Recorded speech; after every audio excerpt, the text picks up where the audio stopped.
was exciting. Like, yeah, I don't really know how to explain it more than that. Like, everyone was into it, everyone was cheering for you, everyone wanted you to do well. Well, this was our Leafs, this was our Canadians, this was our big-time team. It was the most exciting thing I've ever experienced as a local hockey fan.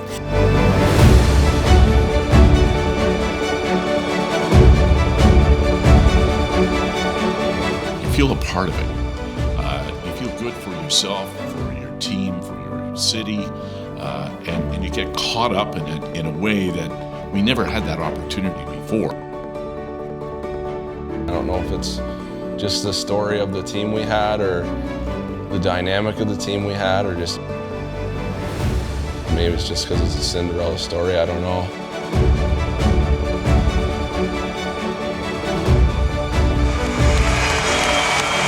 For the first time in their 18-year history, the Belleville Bulls stand alone above all others in the Ontario Hockey League as the OHL champions.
That was the 18th year that the Belleville Bulls were in existence in the Ontario Hockey League, and they'd been in the final before. We'd been bridesmaids different times.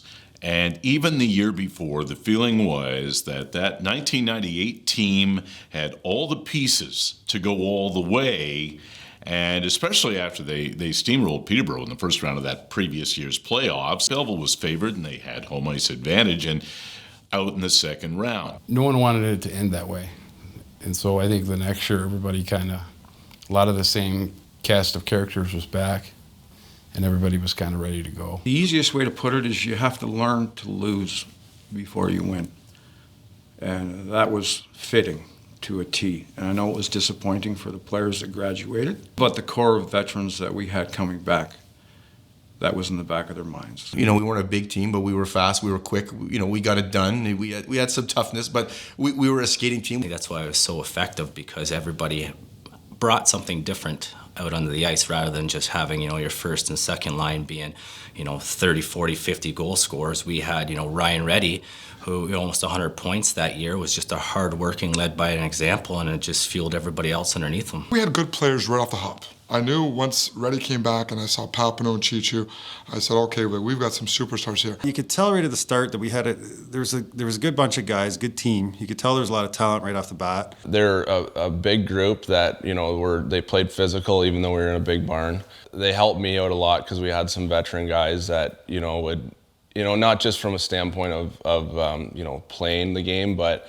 just, things like communicating. I remember they were, good communicators, would, help me and tell me, what to do.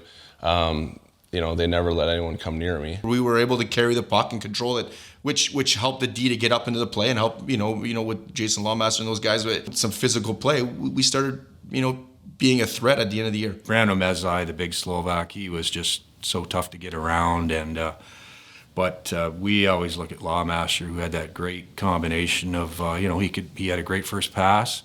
He could jump into the rush, very good defensively, and he was a little bit crazy too. So teams were a little afraid of him in their end. He was disciplined at the same time. He could look at a guy and they kind of knew, okay, this is not a guy to be messed with. So he was a real key component. It was a work in progress the whole year, and once they bought into, all of them had talent, and they all had the way of doing their own little job on the ice. Kelly had soft hands. Nick, his toughness. Jason probably do whatever he wanted out there. There's a lot of rookies. We maybe not all played, but I think there's like 10 or 11 of us on that team.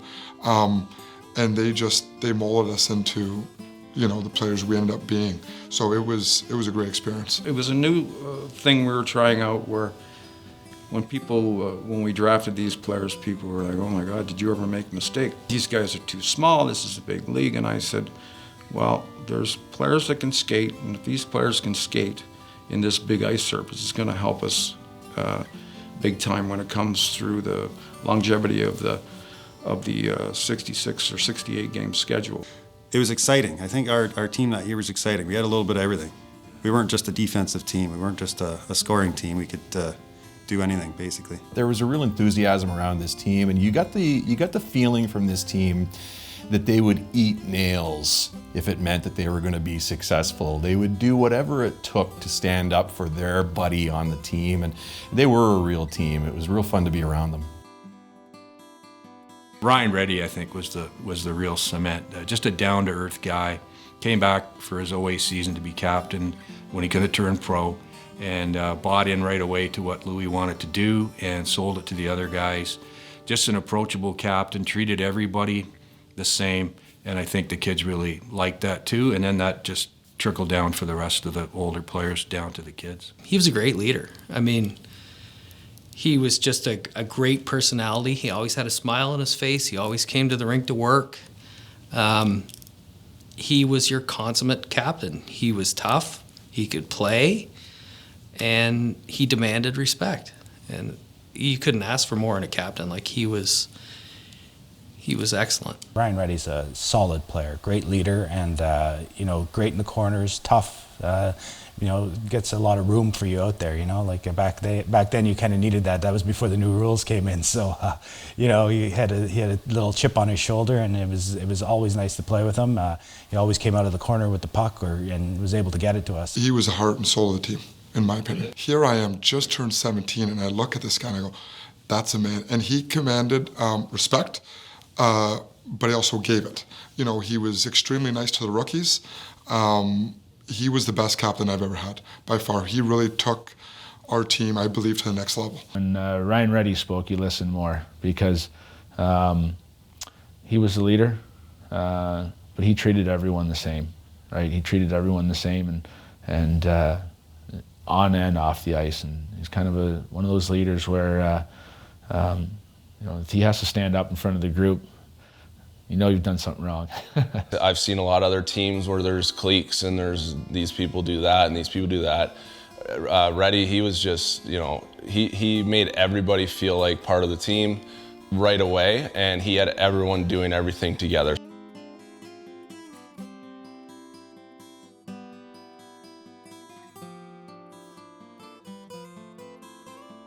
It was kind of a unique team. We were always kind of together, and even I was the older guy, and I liked hanging out with the younger guys because they were energetic and they were fun, and it was exciting for them, a lot of this stuff.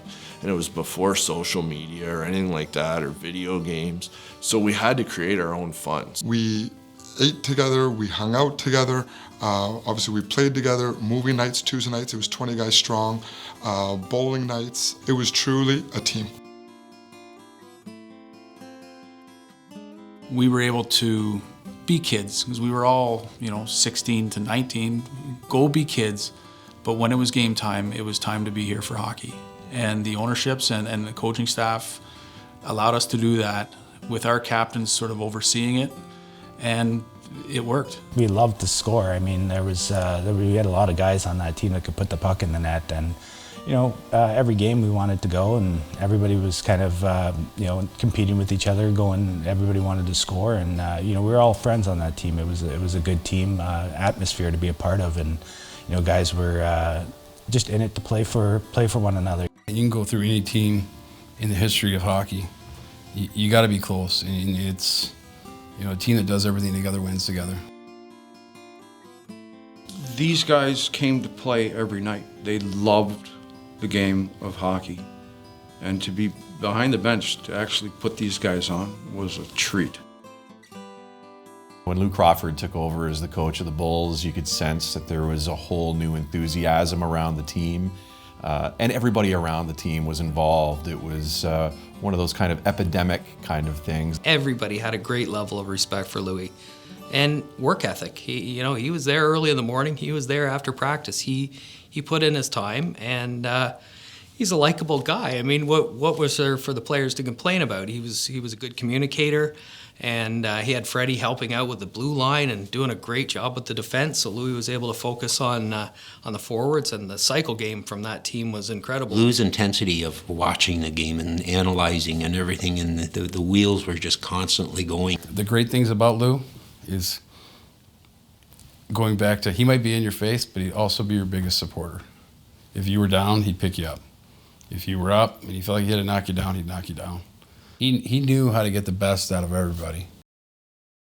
Fred was more of a prankster and a jokester, and I think, with the kids in the room, Fred would break up that tension and things of that sort, and yet Fred was a very good defensive coach. Freddie offered some levity too. He was funny. I mean, Freddie had always come up with something funny at practice, and yeah, he was a great guy to have around. I was the good cop, Louis was the bad cop. We could work off each other, and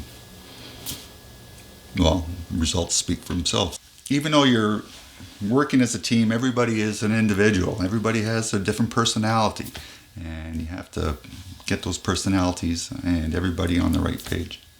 And Lou managed to do that. The mentorship of Freddie Boimstruck and Dave Stott,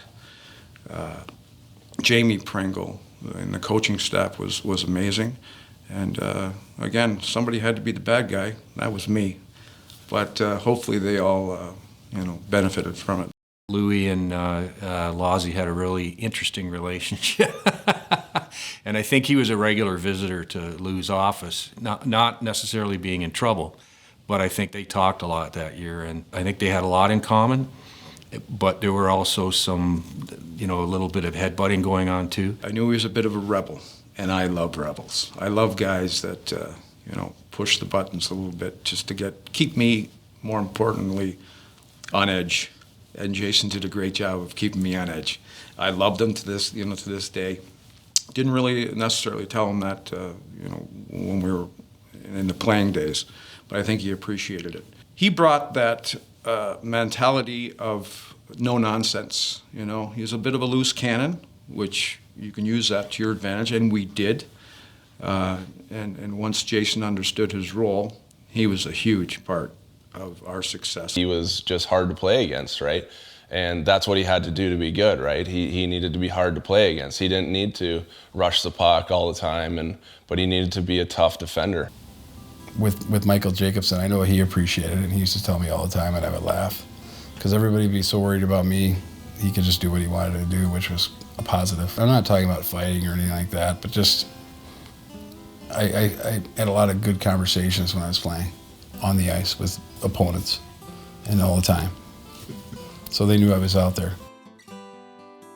Corey Campbell came in as a rookie goaltender and really stood on his head for us. It was a real pleasant surprise to have a rookie goaltender come in and compete the way he did. I mean, that's just not something that happens all the time. He definitely kept us in some games that we needed to win. I remember thinking there wasn't much room for me. We started playing games, and I ended up on a team, and I was against, I don't know how they made the teams, but I had Cheechoo and Papineau on the other team against me, I remember, and I got shelled. So at that time I was like, okay, it's over. Like, I'm not gonna make it this year. But anyway, they kept stringing me along, and as I kept playing in training camp, I started to get used to the pace. It was fairly new to me because coming out of midget, now I'm playing against guys that are NHL draft picks. I got into a couple exhibition games, and then it just so happens that I ended up making the club. When Corey took over in goal, it was kind of a question mark, but I think he played against Ottawa the one night, and he just came in and stood on his head, and he just kind of went from there. Corey wanted to play, man. This guy got upset when pucks went by him in warm-up, let alone practice. And again, it was a competitive instinct, and Goaltending is a huge barrier, and if it's not on target, then you're not going to have the success. And we were riding Corey, and Corey did a fantastic job to do everything in his power because of that competitive instincts. When I was here, everyone talked about our rival was Kingston and that stuff, but it seemed to be, it was always Ottawa. We'd play them 4 times in the preseason, then we play them 10 times during the year, then we always seemed to play them in the playoffs, and it just seemed like we always kind of matched up and they were good games. And it made for some pretty lively games and lots of penalties, and it just didn't matter how things worked out. I hated Ottawa, that's for sure. 100%. I did not like them at all. You know, and they had a good team. They were gritty. You know, they had some gritty players. Konopka, Galbraith, Talbot would get in your face. You know, Boynton, he was at the first year. Mark Bell. So they had some top line guys. There was never an easy game, and it didn't matter if it was in our rink or their rink. 2.5 hours down the highway, and I think it's a rivalry. Whenever you're that close to a team, it always seemed like you would play 10 games in the season against each other, and then you would play a playoff series against each other.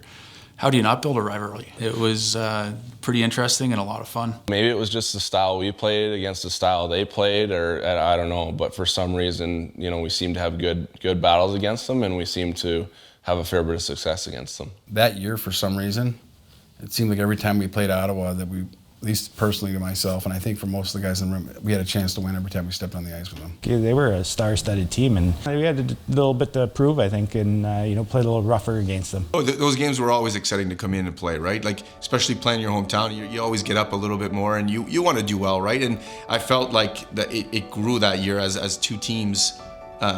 Were fighting for a champ. Like they were ranked number 1 that year. It just heated up, and there was some bad blood. Like we didn't like each other going into that rink. So we wanted to give it to them. They wanted to give it to us. So it was fun. I don't know if it was the Barber Poles. I don't know if it was. I think it was Brian Kilray. If you listen to the crowd, a man who has accomplished so much and is so well respected in the community, the fans. It was a hate thing with the fans with him, and I think he fed into it. And I think he would do things to incite the fans more because he was so clever of a hockey guy. But it was always Ottawa. It was those Ottawa 67, and that's how I announce it. Next home game for the Bulls is this Saturday against those Ottawa 67s. So you could just hear the murmur. I remember Jim Halton telling me one time he played for the Kitchener Rangers, and he said when you played Belleville on a Saturday night, the bus was great until you got to about Coburg, and then there was that sudden hush that started coming down on the bus. By the time they pulled into the sports center, the bus was silent because they knew they were in Belleville on a Saturday night, and they were going to have their hands full to get going on things. With the Yarnmen, you have to be able to adjust to the other team's arena, and because we're playing half our games in smaller rinks, it's easier for us. The other teams are playing 95% of their games in small rinks. They come to the Yarnmen, and it's a totally different game. It was a huge advantage. Yeah, even later on in my career as well. Like you could really turn, Nate Robertson and Papineau and Cheechoo, you can really turn D around there, and you're gone. We loved Belleville, and we wanted to be here, and the fans that came out were all regular season. We had a good crowd, and then playoffs. We wanted to do it for everybody, and just having that, it's like the 6th man on the ice, and those fans were crazy out there. When you weren't at the rink, everyone just kind of bled the Bulls colors, and then being at the rink there in playoffs and just seeing how full that arena was. You really couldn't go anywhere or do anything without somebody coming up and wanting to talk hockey. Yeah, and you got to know these players because they lived in your community, and you knew them. You'd see them around, and you just kind of knew them, and you'd be at certain community events together and all that kind of thing. So it really felt like it was not just your team, but your family. And that's all people talked about. Belleville Bulls, no matter where you went, that's all I heard. That's all I heard other people talking about. And you just get this sense of pride. It was just like everywhere you went in the community, whether it was the grocery store or the gas station, everybody wanted to talk about what was happening with the team. It was amazing. Belleville people just were as much of a part of the team as the players and us. I don't know a community that really absorbed a hockey team the way Belleville did in that time frame.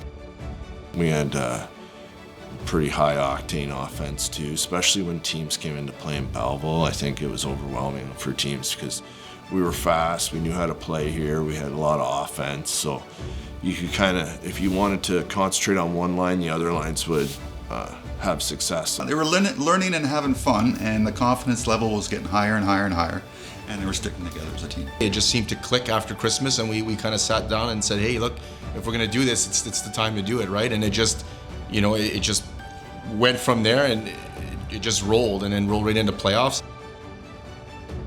We were getting it done, and we were having fun doing it, and we weren't worried about the points. What we were worried about is one game at a time to get to our goal. Already was a hard-nosed work, blue-collar guy that got in the corners all the time, right? Like he was a crash and back guy, and you just give the puck to Cheech in the slot, and he's gonna bury it, right? Like, he did it in the NHL for a couple of years where, he scored 60-some goals.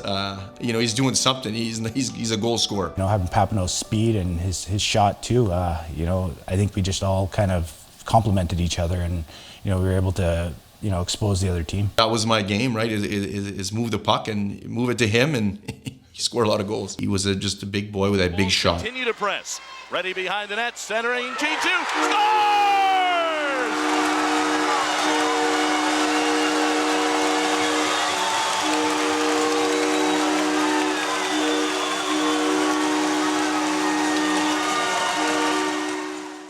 Belleville always did have that underdog tag, and that's one of those classic, almost considered mismatches that newspaper guys love. You could always write about it. The big city, urban, slick team against the Hicks from down the road in the, rink that's, 6,000 seats fewer than the Civic Center and that type of thing. I remember going into the series against Ottawa and there being some underlying tones that they weren't looking forward to playing Belleville. We had played well against them all year. We'd been successful against them, winning record against them.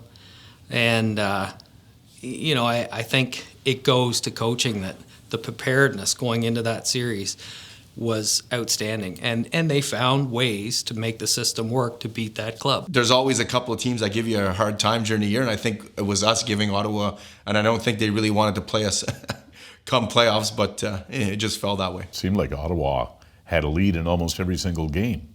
And the guy that was killing them, game in, game out with the late goals, was Ryan Reddy. He'd score in the final minute of a game, or 2 minutes left, or if it went to overtime, it seemed like Ryan was at the forefront of all the big goals that were scored. And so, in as much as Belleville always seemed to be chasing the game, they had the confidence that they could catch it and they could win it. The first game, it was kind of, we went up there and we were kind of not playing the way we could. I think everyone was like, really, they're not that good, so.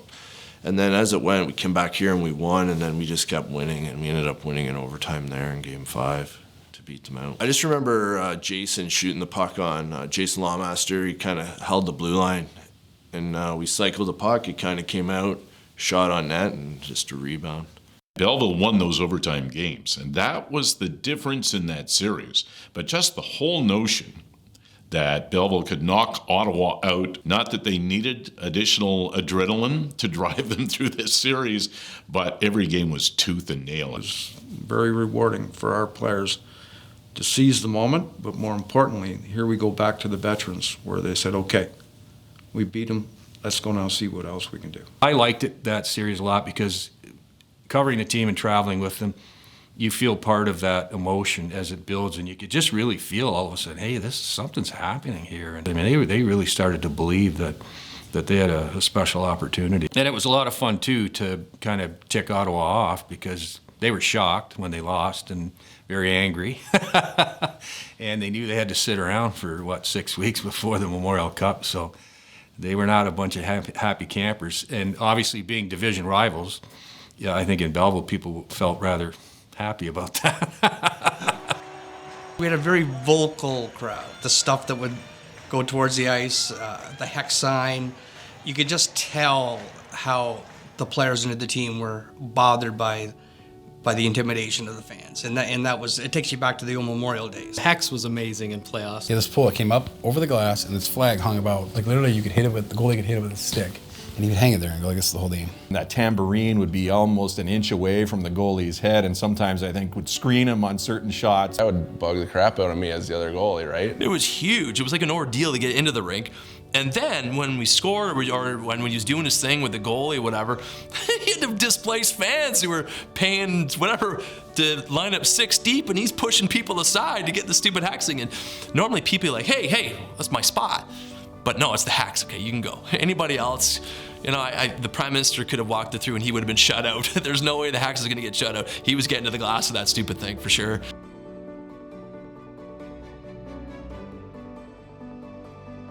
You couldn't wait for the next game. People couldn't wait for the next game. I couldn't wait to do the broadcasts. It was just one of those things where you become part of it. And it's a great story and it's a great feeling. Everywhere you went during the day, you just almost felt like you were floating on this. It was like an emotional buzz that you knew wasn't going to last, but let's ride it right to the end, and then we'll just collapse and sleep for a couple of days, and then reality returns. So it was a ton of fun. And there were signs all over town. Guys who had signs like in bars and their marquees, and even the buses had "Go Bulls, Go!" and the whole community was just absolutely behind that effort. It was really fun to be part of it. It just seemed to roll from the end of the year into the playoffs, and we were just steamrolling teams, and it felt like we have a good chance going into London now. I was pumped for that series just because it was in my backyard, right? I'd grown up watching highlights and, you know, seeing the Knights and stuff like that. I think we knew that we had the team that could take them down. It was just a matter of doing it. I just remember their depth. You know, Rika Fata just came back from the NHL during that season, and, you know, look at their roster of how many guys went on to play, you know, in the NHL or just even in pro hockey. So we knew that it was going to be a good series and a hard-fought series. They were a lot like us because they had upset Plymouth. We knew that they had some fast players. We knew that they had some goal scorers. They had Tommy Kostopoulos, who was a good leader, much like a Ryan Reddy. So we knew we were up against a tough challenge, and the coaching of Gary Agnew was unspeakable. I mean, he was a very successful coach, and we knew that our battles were going to be tough. I came out and they won the first game. I remember I wasn't too thrilled with my own play that game though. So we had lost, we're down 1-0, but at the same time, I kind of knew that if I stepped my game up, then things would come together, because I don't think I was very good that first game at all. And I was praying like crazy that these players would reflect back and go back into the memory bank. I remember about losing against Plymouth and how important it is to win on the road. It was always tough playing at the Ice House because, you know, it was old school, something out of slap shot almost. I hated it. I've never once liked walking into that rink. I didn't like it from the way the ice felt to the way the fans were on top of you. They were loud. The shaky glass, every time you got hit into it, it was like whiplash every time. But that was the hockey, and it brought a lot of fun to the game. It was packed. Everyone wore white. It was so loud. Like, it was the loudest rink I think I've ever played in. Like, it felt like everyone was on top. Yeah. It was an intimidating arena. You know, and they played an intimidating style. It was hot. The dressing rooms were old and crummy. You know, it was like a sweatbox. So it was quite the atmosphere. That's for sure. The Ice House was a fabulous. I loved that place. It kind of reminded me of Memorial Arena. You're on top of the ice, tight confines, and the crowd was just incredibly loud. The media's job is to tell a story, but it helps us too for getting attention on the product and the game too. And I think the Intel and Belleville did a great job of selling the team and telling stories. I predicted that the Bulls would win game 5 tonight. That was in that day's paper. And I said they can start planning the parade now. I went, oh my God, there it is. They've said it. The curse is on. But, the gentleman, Paul Swoboda, who is a tremendous friend of mine, and again, what a warrior for being in the Ontario Hockey League, and I love Paul to this day. And he wanted nothing more to win, and but again, it was said, and it was in the back of the mind, and it kind of haunted us a little bit. And, you know, we wanted it bad, just as bad as he did, but we just couldn't, for whatever reason, finish it off. Of course, London won Game 5, and we go back to London, and on a very quiet bus ride to London. You got to remember, in those days, the media sat right behind the coaches, so Louis right in front of me, and he's not saying a word. And London wins Game 6. So I remember on the way back from London, and wow, it's really quiet now. So after my goofy column, they've lost 2 games, and we're going home for Game 7, and I'm just sitting there going, sheesh, you know. I remember Louis turned around, he goes, "Can I ask you something?" And he'd never said anything until then, and I said, "Yeah." He goes, "Why would you write that?" I remember that's how he said it. "Why would you write that?" And I looked at him, I said, "Geez, Louis," I said, "I just really thought you guys were going to win." And he said, "Well, so did I." And he said, "But didn't you think they were going to like wallpaper their dressing room with that column?" And I said, "Yeah, I guess so." And then he kind of looks at me and goes, "Maybe I should have done ours too." Belleville, I think, got overconfident after they took that 3-1 series lead.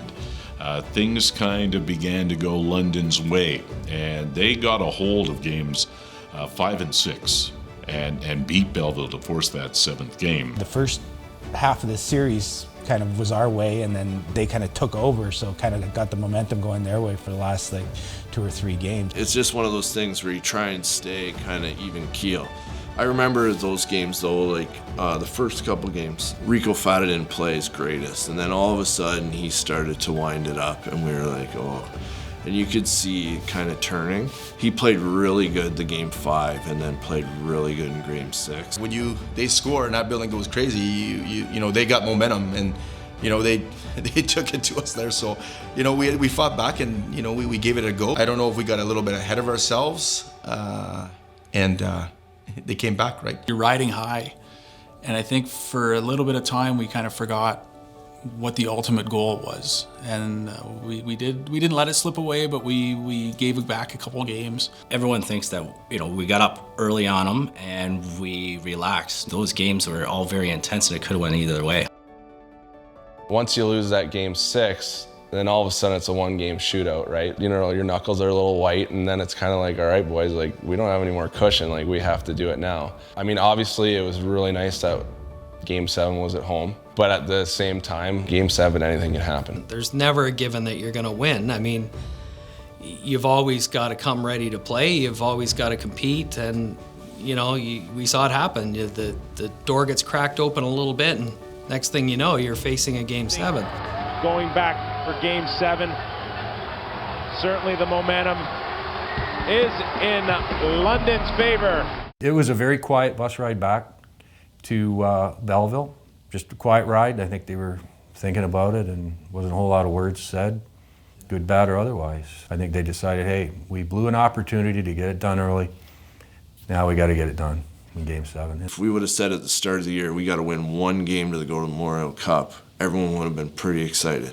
And I think that's kind of the mindset you got to get into. You got to try and find the positives you can, and then obviously you go into Game 7.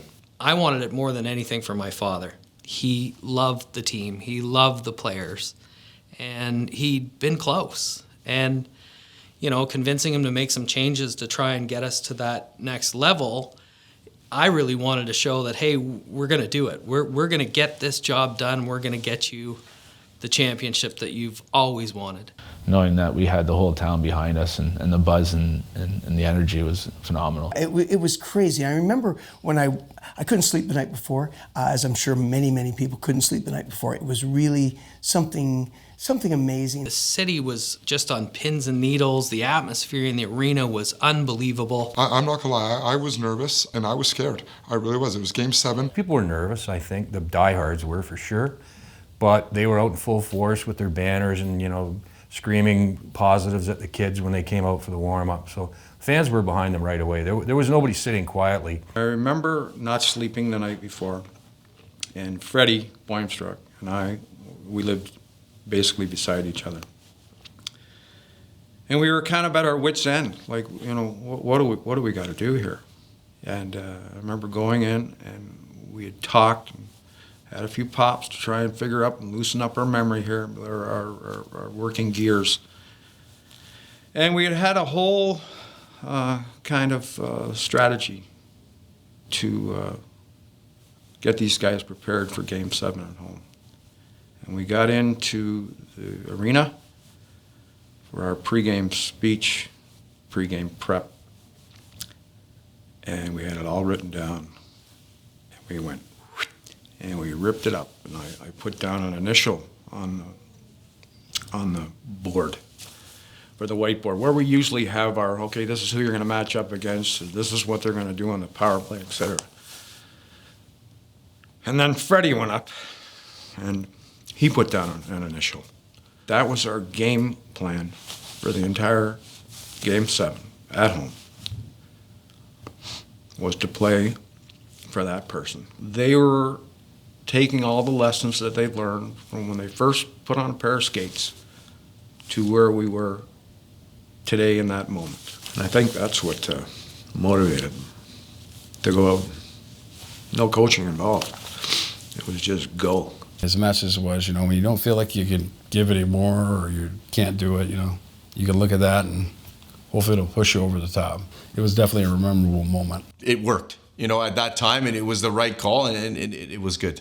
Cheech and I and Reddy, and we're like, well, we got to get her done, right? Our backs were against the wall at that point where, hey, we're not going to, you know, be down 3-1 and lose this. So, you know, it was a little bit nerve-wracking after being tied 3-3, and at least we were going home, though. How many times do you dream about it when you're playing on your outdoor rink, about playing in a Game 7 and being able to, you know, leave your mark? Playoffs tonight, the singular most important game in the history of either franchise. The Bulls and the Knights, Game 7, the OHL final. Good evening. I'm Jack Miller along with Tom Gavey, and welcome to what will be our final telecast of the season, what will be the final game in the Ontario Hockey League this season, but both teams obviously want to go on. Keep our land glorious and free. And I remember going for the big, big note at the end, and I'm just blowing my lungs out and blowing my throat out, and my voice cracks in the middle of the last word, you know, and I'm going, oh, you know, but it just felt great. And I remember Paul Svoboda saying that he thought that I was going to absolutely blow up. He said it was just so exciting.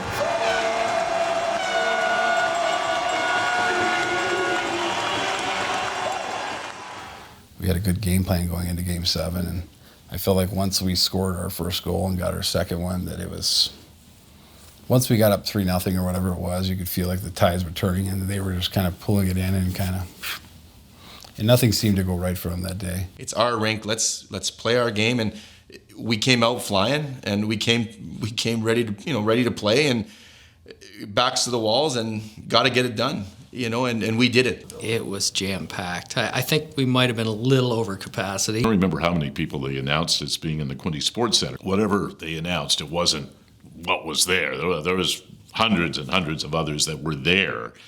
Plus, they had the Wally Dever Arena set up, and they had monitors, and they were showing it live there. It was just really exciting. Everyone was there. Everyone was cheering for you. It was like, I don't know, it wasn't like we were just playing for us. It was like we were playing for everyone. We worked hard too, and we were playing well together. We weren't playing scared. We were playing with confidence, and we knew our team, what our team was capable of, especially at home with big ice. You know, like it was tough to contain us. Game 7 underway as Mike Jacobson brings it into the London zone. He comes around the net on the backhand, turns, dumps it off the boards. Campbell behind the net, centering. Crawford, point blank shot right on, and the Bulls came oh so close.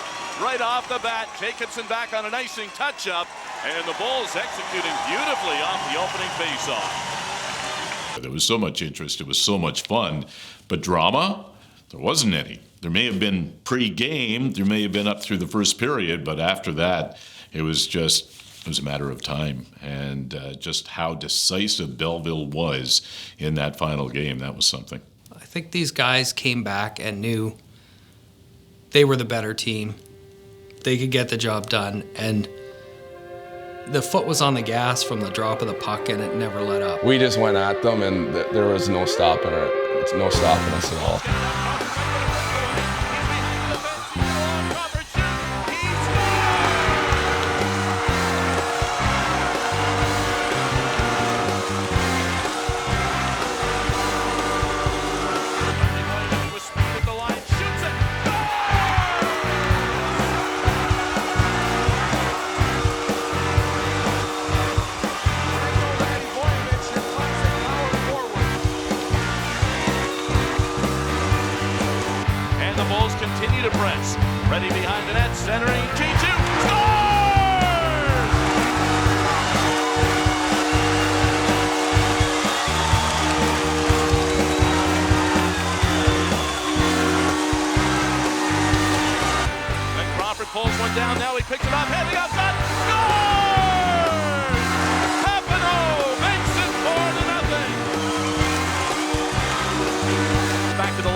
shoots it, scores! Deflected in front by Cheechoo.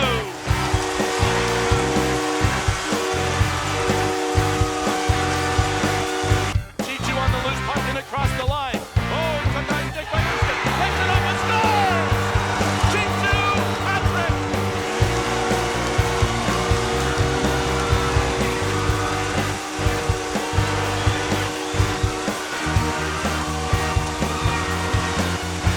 Set his pass to one for the goal. Cheechoo scores!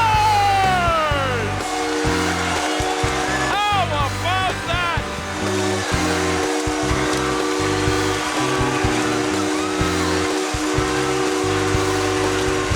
Cheechoo. He's bossed down the puck. Ball down. Belleville still on it. Cheechoo in front of the net.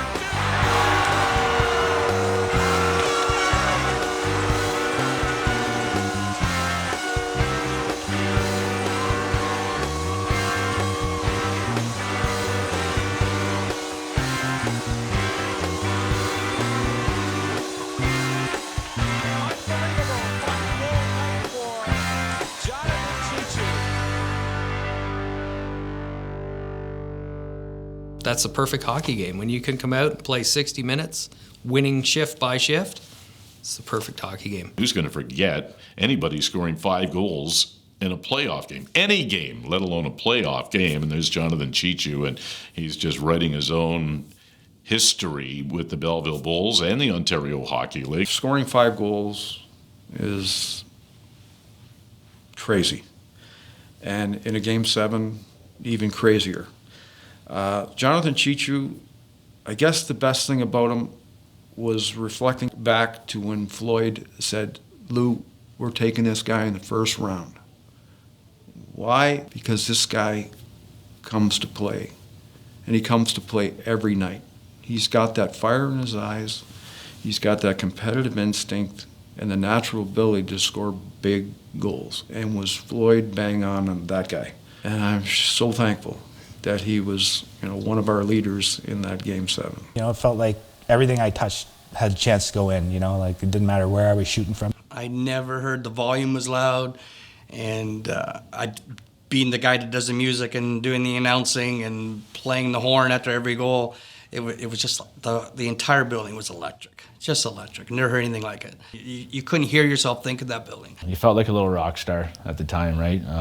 No matter what your part was, it was pretty cool to be a part of that, for sure. It seemed like the crowd just kept getting bigger and bigger and bigger because you knew there was going to be a celebration. When Cheechoo scored his 3rd, the roof blew off the place, but when he scored his 4th and then his 5th, it was bedlam in there, and there were literally a sea of humanity. It was hot, I remember. It was sweaty in there, but man, everybody was excited. I remember in between periods, the one I come out to, I think I needed to get a roll of tape from Paul, and I said, can I get some tape? And he had the hair dryers, and he was drying off Doc because he was sweating so bad, because it was in early, it would have been in May, and he's like, Doc's just like, and he was like, shh. I started to kind of feel a little more comfortable, more around the 10-minute mark of the 3rd, where I think it was probably 8-9-2 or whatever it was. At that time, you're kind of just counting the clock down very slowly. But it's surreal really until the buzzer goes. And even when the buzzer goes, it's kind of surreal. Until you actually look back and think of it, because on the ice after, and it's just a whirlwind. When that buzzer went, we were pretty excited to get on that ice, right, and hoist that cup that year. The high fives and the crying and the tears of joy, right, were undescribable. It was a great feeling for us. The whole time your heart was just racing and pounding. It didn't matter. I could have cared less if I got 1 shift or if I got 15 shifts a period. It was, okay, let's go, let's win this. Winning at home in Game 7 like that against London, that's something you'll never get out of your mind, especially even when you go back to the rink today. Just kind of remembering how it all unfolded. First Cheechoo gets 1, gets 2, 3, and you're like, no way he's getting any more, and then 4 and 5, and just the atmosphere in that building and just kind of how the energy was throughout the town. This game is over.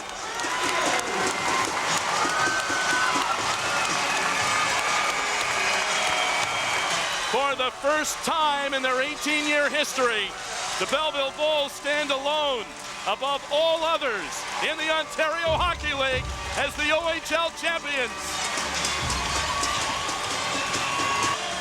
Belleville Bulls are the 1998-99 OHL champions. And now on to Ottawa. It was pretty magical, really. Especially for me, I'd been there for 4 years and gone through a lot of ups and downs, and especially the disappointment the year before, to know that like all your hard work kind of paid off and you finally won. It was good. You're just kind of looking around, like pinching yourself, seeing all the people you know, all your family, all your friends there, and then jumping on the ice to celebrate with that group of guys is something that you don't forget today. The building erupted, the fans were crazy, like we had never won a championship there, and it was a great feeling. It still gives me goosebumps at, talking about it, right? It's hard to describe, what you're actually feeling, and it's hard to actually, process things at the time it's actually happening, which is too bad. Like, when you look back, you'd want to just think, try to take it in a little bit more, but it was nice. It was an incredible experience. Like, it's one of those life experiences that you'll just never forget and you'll take with you forever, and no one can ever take it away from you. Just to jump on the ice and hear the roar of the crowd was fantastic. And I've seen the video a couple times, and I actually remember doing it. It's something that I haven't forgotten. It was just chills, and we couldn't wait just to get on the ice and be able to show it and be with the fans. We talked to the fans quite a bit while we're out there, or during the season, right? And the excitement that we knew that we were bringing for them also by winning a championship, it was really fun. I think you saw our true team, where there wasn't anybody left out. Everybody was high-fiving and hugged, and there wasn't just one person sort of off in the background. And again, the coaching staff gave that to us. It was loud, it was electric, it was just a great feeling. And, I saw my dad out there, and the first time he grabbed the trophy was pretty gratifying. That was a really special thing for me. It's not often you win. I mean, that was my only time that I've won in at the higher levels, So for me, it was something special. It's kind of that feeling, where like it's kind of you're floating. It's a different type of feeling. It gets you. It's almost like a little high. You're excited, and everybody's jumping up and down. The building was going crazy, and it was something I'll always remember. The goal was to win that championship, right? And there's not too many guys that get to say we won a championship in the OHL. So that was a great honor. It's kind of surreal when that stuff happens, and you wish you could kind of pause it, but it just kind of goes so fast. When we got to the dressing room, the fans wouldn't leave. They just kept cheering and cheering. So there's like an encore. We'd come out and then they wouldn't leave. And at one point, I think Justin, he just grabbed the mic and said, "If you want to see us, come on down." And then everyone just kind of, it was like a train into the dressing room. It was a lot of fun. And we did it up Belleville style too. I remember being in the room. I remember a ton of people in the room and sticks walking out the door and so forth. So I wondered if we were going to have any equipment left to play in the Memorial Cup. I had a bunch of family and friends at the game, and after we got in the room, everybody, it was just, if you've been on a championship team, everybody's having some fun there. But at the end of the game, it was emotional. That's the nice thing about such a small town team, the interaction and everyone feeling some part of that victory for sure. Definitely I was thinking about Doc and Brad and how long the team had been their family, and and all the heartbreak. You know what I mean? Even like when I was younger as a kid kind of following the team, and heartbreak, like just getting so close, whatever, and to watch, I use the word euphoria, watch the pure genuine joy in their eyes, like this was their team that they sacrificed so much for, when they'd finally done it. It was like, it's pretty cool to see. When you have an owner that cares so much, like Doc just didn't care about the hockey, like he cared about all the players. And he looked after you, like you could call him at any time and he would help you. Like he was such a great owner, and it was really, like I'm really glad I was a part of helping him get the championship. My wife Sherry, and there was a picture that was captured, and I don't know who gave it to us, but to see on her face the the emotion, the drain of knowing that we set a goal and we got it, we achieved it. In that particular moment, winning the championship, the Robertson Trophy, in our hometown, I mean, it doesn't get any better than that. But to be able to share it, I mean, it was special. Crawford raises the cup and draws perhaps the loudest cheer.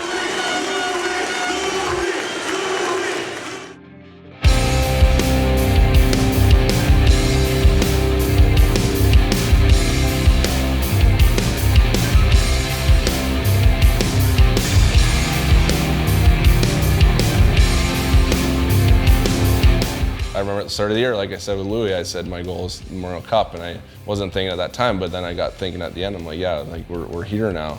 And then you watch it on TV every year, and it's hard to believe that you're actually there. I mean, it might have been a little different for the older guys on the team, but I went from midget to now starting in the Memorial Cup, and it was pretty surreal.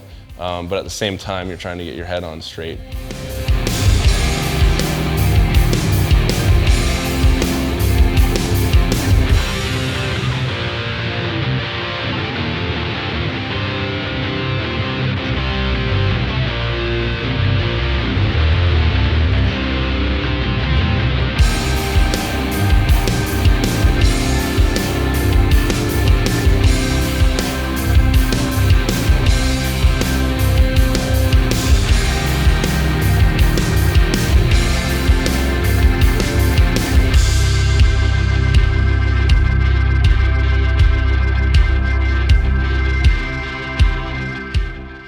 The Ottawa 67s were referred as the Bank Street Bullies because they came in fresh, they came in healthy, they had 5 weeks off after Belleville had eliminated them, and so they were using that to their advantage, and not just with Belleville, they did it with Acadie Bathurst, they did it with Calgary, and as much as they were trying to outmuscle them and brutalize them as much as they could, and they were doing the same thing to Belleville. So all that week you already had that thing going on with Ottawa. I truly believe that if we had a healthy roster, that we would have won that tournament.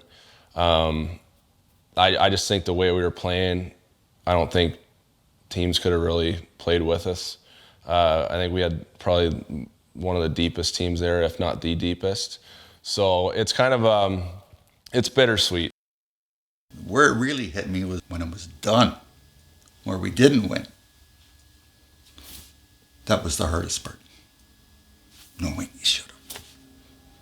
Once we got beat out there, I was in tears. Worse than the kids. Because they should have won. Do I think if we were all healthy and could have had as much time off as Ottawa did, would we have been a better team? I think so. But that kind of takes the fun out of it too. Like, we went in the trenches, we battled with each other. We went through each series, and then, you know, we played our best. Really, I thought we did the best we could there, and, you know, we just lived with the outcome. Sure, it would have been great to win a Memorial Cup, but these guys were winners from day one in my mind. I would have taken our chances in a 7-game series against any of those teams, because I think these kids had the character to find a way to win a 7-game series.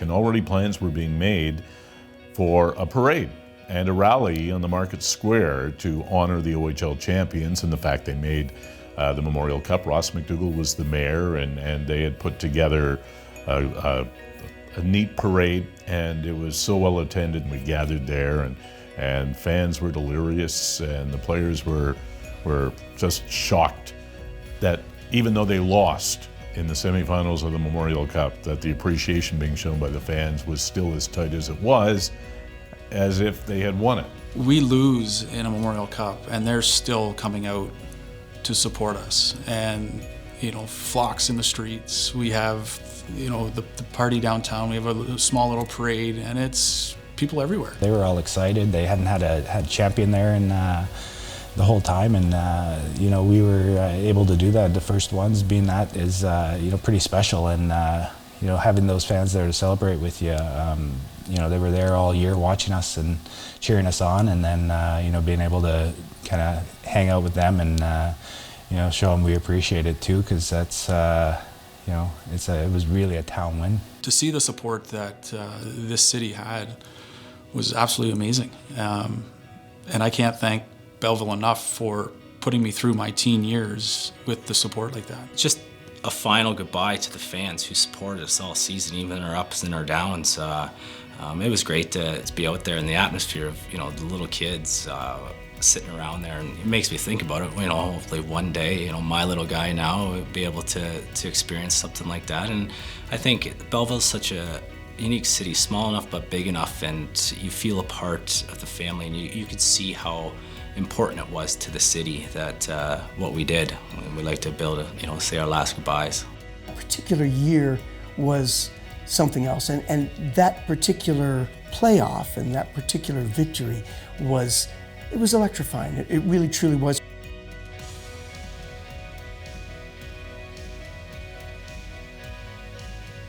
Thinking back 20 years when you're 19 or 18, you don't see it like that. But sitting here now, you're going, we were just a bunch of kids having fun.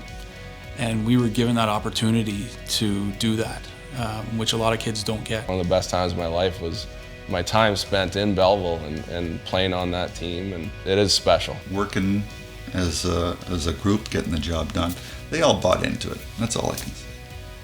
And that was nice to see as a coach. The atmosphere was one of pride and relief. It was quite a feat for us to win a championship, to be the best team in Ontario in the junior A ranks. There wasn't too many unhappy people, that's for sure.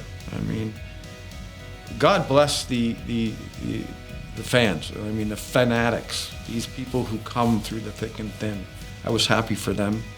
You look up in the crowd, you see these people for years and years and years, and to see the expressions on their face was rewarding internally to me, So they're a passionate group, they always were. Floyd had told me about them in my younger years, and to get a chance to see it firsthand was unbelievable.